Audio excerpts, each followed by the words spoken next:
Gotta get it. If the window try to block my shine, kill the team. I don't even like the right bars. That just seems. Mama, don't worry, cause I'm staying strong. I stand my speed. So if they try to rush up in my home. To how Hollywood killed the Cat in the Hat. So today we're about to learn how Hollywood is killing my childhood once again. They continue to keep doing it. Pretty much all the Disney movies that I used to grow up watching. Can't watch them no more. Cartoon Network. All those kids shows that I used to watch. Gone. Can't watch them. But now Hollywood, and it's all because of Hollywood. Now, I guess we'll just go ahead and get to the video and learn how the Cat in the Hat is being killed by it. The Cat in the Hat is often remembered as one of the most bizarre releases of the early 2000s. The live-action version of The Cat in the Hat just wasn't a great idea. This isn't Dr. Seuss. It's not even pretty close. terrifying. But the adaptation of Dr. Seuss's classic story wasn't just a nightmare for audiences. Cat in the Hat was a horror show both on and off screen, and at the center of the chaos was the actor who basically got blackmailed into putting on the infamous costume. In the year 2000, Universal Studios released the first live-action Dr. Seuss adaptation with How the Grinch Stole Christmas, and it was a hit. While the film wasn't exactly popular with critics, they managed to gross almost $350 million at the box office, and it quickly became cemented as a Christmas classic. So naturally, the company was eager to adapt more of Seuss's work, and The Cat in the Hat was an easy pick. The casting process was set into motion. The cat was initially supposed to be played by Tim Allen. He was interested in the role and even did some early stage preparation, but due to conflicting schedules with two other projects at the time, he ultimately dropped out. That's when the name Mike Myers came up, but the studio was reluctant. Myers should have been a great pick. He was known for his background in playing roles with larger-than-life cartoonish characteristics, perfect for capturing the whimsy of a Dr. Seuss book, and should have been a strong follow-up to Jim Carrey's iconic performance in The Grinch. But Mike was, to say the least, creatively conflicted at the time. In the late 90s, he had been working on a movie based on his popular Saturday Night Live character, Dieter. Welcome to Sprockets. I'm your host, Dieter. There was a deal with Universal, and they had already dumped millions of dollars into funding it when Myers decided to back out. He thought it was going to be unfilmable, claiming he could not in good conscience accept $20 million and cheat moviegoers who pay their hard-earned money for my work by making a movie with an unacceptable script. Dang. Bruh. So he wouldn't accept $20 million just to do the movie. Bruh. Go ahead and offer me 20 million just to do the movie. I don't care what the script say. If the script call for me to do something crazy, or jump skydive with the I'll skydive with the parachute on, of course. Hey, but hey, 20 mil? There's a lot of people that would take that 20 mil just to go do that. Man, y'all tripping. As a result, Universal sued Myers for breach of contract, and in response, he countersued the company. Eventually, they reached a settlement, and as part of Myers' agreement, he was contractually obligated to do another movie for Universal and make up for that loss. That's when he was cast as the titular character of Cat in the Hat, which would end up being a huge mistake. He clearly did not want to be there. Maybe it was a lack of interest in the role, or maybe he just wanted to spite the company. Whatever the case was, Myers would go on to make the set miserable for everyone. Actress Amy Hill, who played Mrs. Kwan, described him as a diva, stating in an interview that he would rarely talk to any of the cast and crew, basically pretend. Okay, so what about that makes him a diva? Okay. I mean, I understand like him not wanting to be there. That is kind of diva-ish, but just because, bro, he's there doing his job. Just because he's not saying anything to you doesn't mean make him a diva or sassy or whatever you want to call it.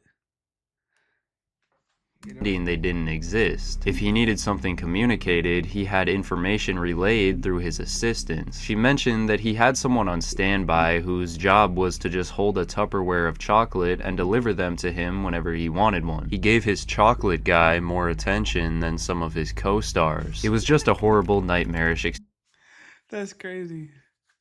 Bruh said, I ain't talking to you. Bring my chocolates.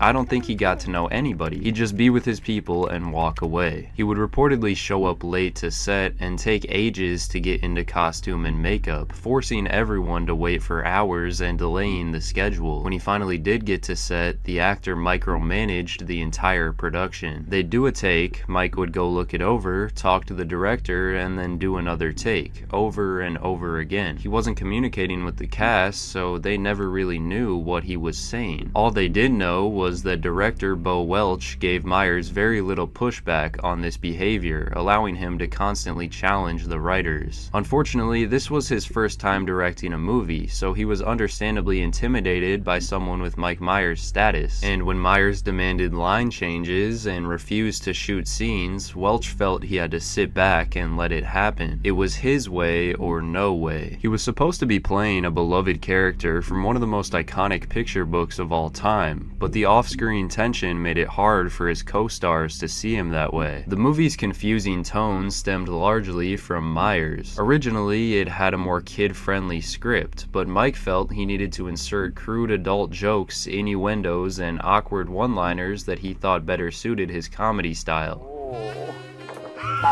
Dirty hoe.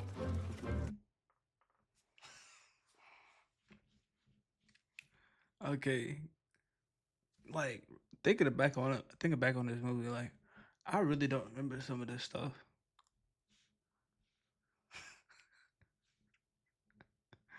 Dang. This is what my childhood used to be like. And dirty adult jokes in kids' movies. Classic.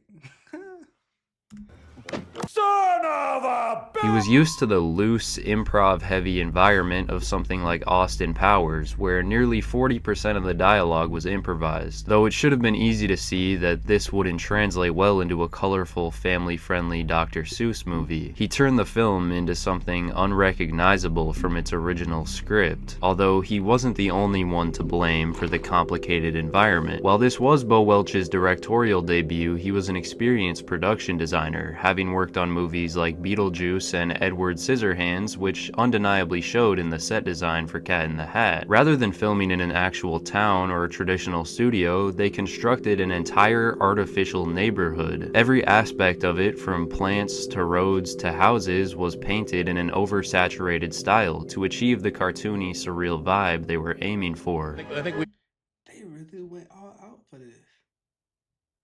Like, God. Bruh, now ain't that a neighborhood that everybody would want to stay in, bruh? That's what everybody want to be at. Shoot, I'm trying to live in that neighborhood. Man, I might have to tell them to come build me a house. Come build me a couple houses. All of us me and my friends park right beside each other. Yeah. Hey, Toy, you got some sugar? Saturated style to achieve the cartoony, surreal vibe they were aiming for. I think we shot one day on one set where there was something real. That was the grass. Otherwise, everything else was manufactured. On the stages we went, everywhere we went, even the trees were fake. So when design is everywhere in a movie, it does set a very special tone for you. But this came with a lot of problems, maintenance being a huge one. As if the cost of building a neighborhood wasn't deep enough, any damage or weathering to the set required fixing and repainting, which not only cost more, but further delayed production. The bright, unnatural colors demanded meticulous lighting to avoid glare. On top of that, the interior sets, like the house, were made to look warped and cartoonish, but they were extremely tight, leaving little room for the crew. Bright studio lights and small spaces made it a hot, claustrophobic environment. Everyone suffered, but Mike, being in a full bodysuit and face prosthetics, got irritated frequently and would have to go reset his costume during takes. Being a good sport. What's that? You're being a good sport seems hard.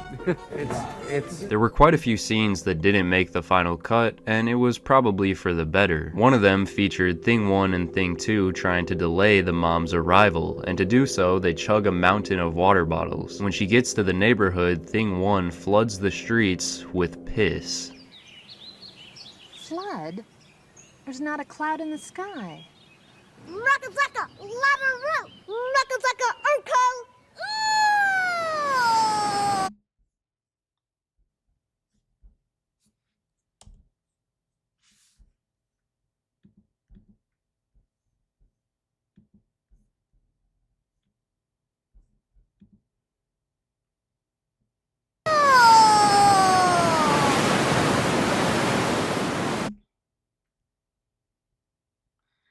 Okay. If a kid was to walk in the middle of the road and just insinuate that the roads are flooded because somebody is peeing, bruh, I would run that kid. Nah, let me stop. I wouldn't run that kid over. But that kid would be moving, especially if I ain't see no water. Through all the challenges behind the scenes, Universal still had enough confidence in the film's success to greenlight a video game alongside its release, and even planned on making a sequel. However, the movie hit theaters on November 21st, 2003, and it was immediately met with scathing reviews from critics and audiences alike. If there's one thing I've learned from these two movies is that we don't want to see Jim Carrey as a Grinch, and we don't want to see Mike Myers as a cat. It's hard to say who is less recognizable in The Cat in the Hat, Mike Myers or the actual Cat in the Hat. Let's hope this insult of a movie doesn't taint any child's ability to enjoy the original. Crude humor full of pop culture references. This not only yanks us out of the dreamlike on-screen world, but it makes the film painful to watch. But no one hated it more than Dr. Seuss's widow, Audrey Geisel. So much so that she went on to ban any future live-action Dr. Seuss adaptation on behalf of the Seuss estate. That's why there have only been animated adaptations since. It's hard to put all the blame for its Hey, I don't blame him. I really don't. Like, you really done spit on this man's name, putting on such a mediocre act of a for a character he created. Dr. Seuss put in a lot of time and effort just for you to get on stage, act the way you acting, bruh. And then on top of that, like, bruh, you getting paid, bruh. You still getting 20 mil. Just get on the stage, do your thing, bro. Stop whimpering, stop whining because you don't want to do it. Just do it, make your money, and be happy. Failure on one person. One of the biggest criticisms for the film was its inconsistent tone with too many adult jokes, and that was largely due to Mike Myers. Critics found his portrayal of the cat to be creepy and obnoxious as well, but its issues went much deeper than that. The unfocused direction, hyperactive pacing, and annoying slapstick humor all played a role in the movie's demise. While some thought the sets were impressive, others found them to be oversaturated eyesores. It was really just hard to determine who the film was for. Parents were upset and uncomfortable, kids were confused, and critics were repulsed. Mike Myers' career took a bit of a hit afterwards. He still voice acted for the Shrek franchise in the following years, but his next major live-action appearance was The Love Guru in 2008, which was even more of a commercial and critical flop. His reputation in Hollywood was soured, being known as difficult. What was the name of that? The Love Guru? Has anybody seen that? Has anybody seen that? I know I ain't seen that. If you have seen it, comment down below. to work with. He's since chosen to take a step back from acting. Aside from a few scattered roles here and there, he largely vanished from the public eye. Regardless, Mike Myers is still viewed as a comedy legend, which is a status that will never change. Many of those involved did go on to have lasting careers, but for everyone, the film was an all-time low. Maybe The Cat in the Hat was a good movie that got lost along the way, or maybe this story was never meant to be adapted in live action to begin with. Well, and there you have it. So, The Cat in the Hat, it definitely shouldn't have been no live action. It should have just been animated, in my opinion. I always like the animated movies better. The live actions and everybody, in my opinion, so. And on that note, everybody like, comment, subscribe, and we'll be back with another video. Peace.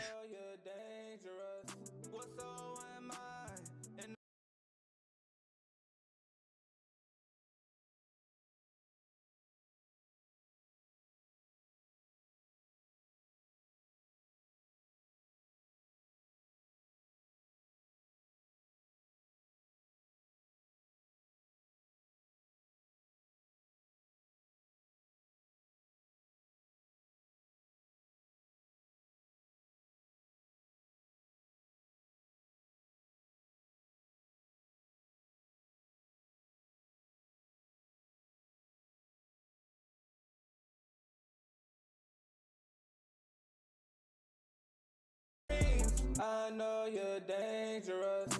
Well, so am I, and I love it. I'm so impatient. Ain't one for killing time. Straight to action. I ain't one for lights and cameras. I ain't one for acting. Keep a pistol on me like it is the latest fashion. My name in my business, but get mixed up on them with my shoes. They clueless why I do that, but don't see them in my view. Always been a rebel, I ain't have to say a word. Whole life was concrete, solid strength from off the curb. Always been genuine, I don't do it for awards. Ain't worried about the past, always know to move forward like a NASCAR. High speed on the dash, rockin' go yard. But ain't nothing like the grass, y'all. Yeah. I just told my dog AP was cause this was perfect timing. I just damn near burn my couch cause I ain't got time for reclining. All this pressure on the nigga got me shining like a diamond. Gave it Jesus like I'm Troy, had to fuck her like a lion. Don't know if it was a nightmare, if it was a dream. But shawty wanna suck me up my rock star jeans. Beat that pussy Michael Jackson to a thriller scene. Ain't talking about no dinner but diving like submarines. I know you're dangerous. Well, so am I, and I love it. I'm so impatient. They want for killing time. Gotta get it. If the window try to block my shine, kill the team. I don't even like the right bars. That just see. Mama, don't worry, cause I was staying strong. I stand my speed. So if they try to rush up in my home, I kill the tenant, cause I know you're dangerous. Well, so am I, and I love it. I'm so impatient. Ain't one for killing time.